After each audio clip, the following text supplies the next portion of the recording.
All right, folks, welcome back. Got a new candidate in the building. Zoom out a little bit. This here is a 98 GT Mustang all the way from a shop in Illinois. Now, I'm not sure if the owner stays in California. I believe it's either Arizona or, I don't know, bro be all over the place. But as you can see, it was a shop tried to get this done and they couldn't get it done. You see, we looking pretty in the front.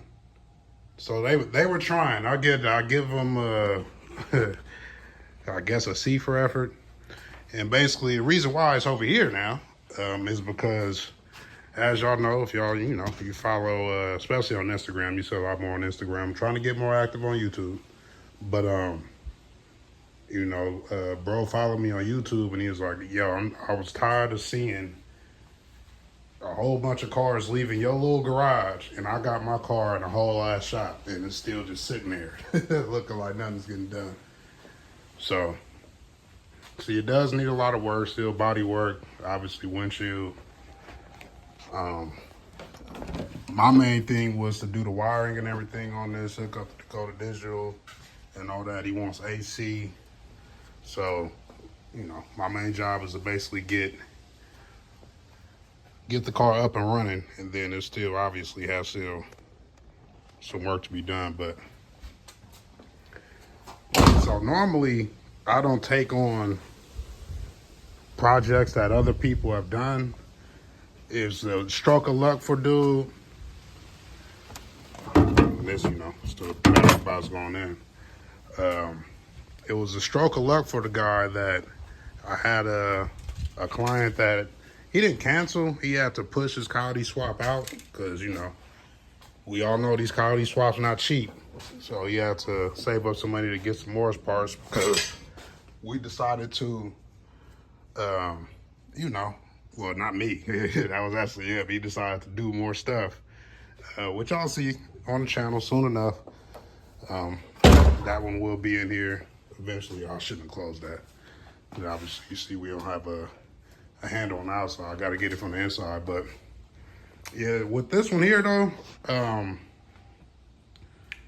this is a Gen 1 motor. From the looks of it, to me, it looks like a F-150 motor.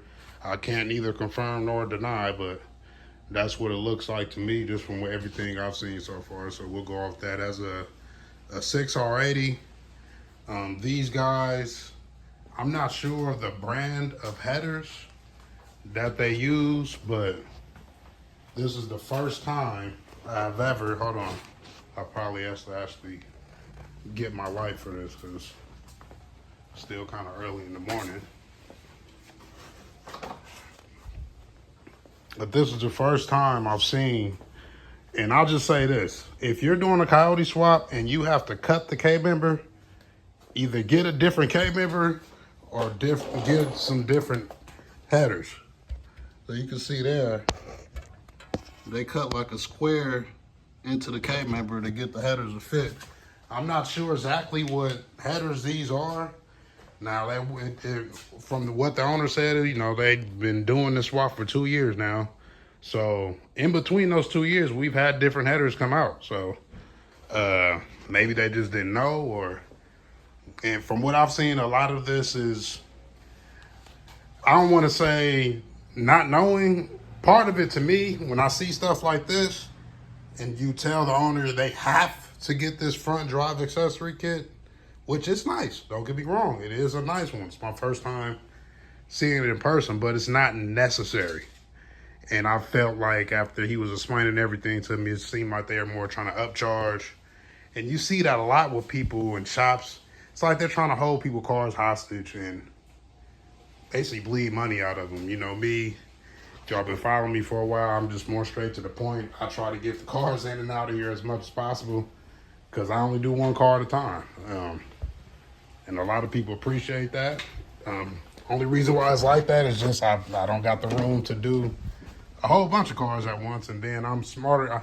I ain't gonna say smarter than that because I understand why people do it. It's times where, we're backed up on parts on the car I'm doing and I wish I had another car to work on. So I get it, but I just don't have the room. That's why I don't do it. So I'm not gonna knock anybody. But yeah, I definitely got my work cut out for me on this one. About to get the carpet and everything out first.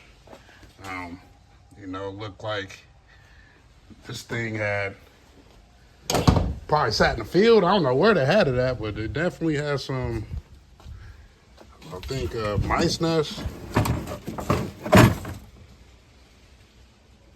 All right. Got a lot going on, so I'll be honest with y'all. I don't really clean cars, so we probably gonna be working around that. But yeah, got my work cut out for me. The motor does have to come out. These headers that they use the original Gen 1, and it looked to me like a truck starter, which is the biggest Coyote starter you can get. And when I have to have them get correct, you know, we all, honestly, the Coyote starters, Gen 2 and up, are this size anyways. I had them get the Ford Performance one.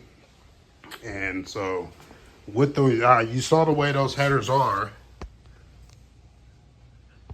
you could barely get to the starter. So I actually have to drop the whole K-member to get to the starter. It was some stuff they didn't, just with the way these headers are, you can't even get to the oil cooler lines. So it's just more beneficial. And then not to mention, they didn't do any of the brake stuff. The way I like to do stuff, I do stuff in a certain order, and that's something I see a lot of people do, and I know it's a headache when they're doing it, is that they're doing the Hydro Boost last with the motor inside the car. And that's just, seems like a headache to me. So always take that out. But this, you know, this is just an introduction right here. Next call on the chopping block, probably the next time you see it is when it's running. Because this is pretty much straightforward. I'll go over everything once it's done, but I just wanted to give y'all a little sneak peek on what Rocket Shop got going on, man.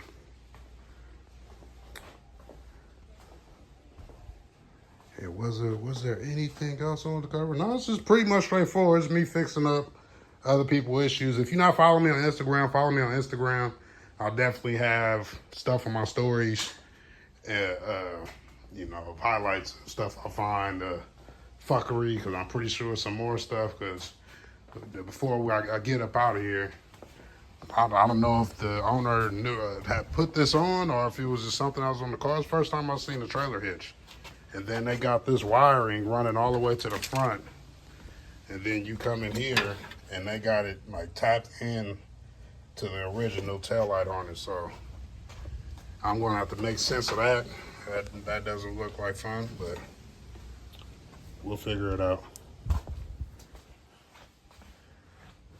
But it's been your boy Rockman. More videos to come. 98 GT 6R80 Gen 1 Mustang on the way. Catch y'all on the next one.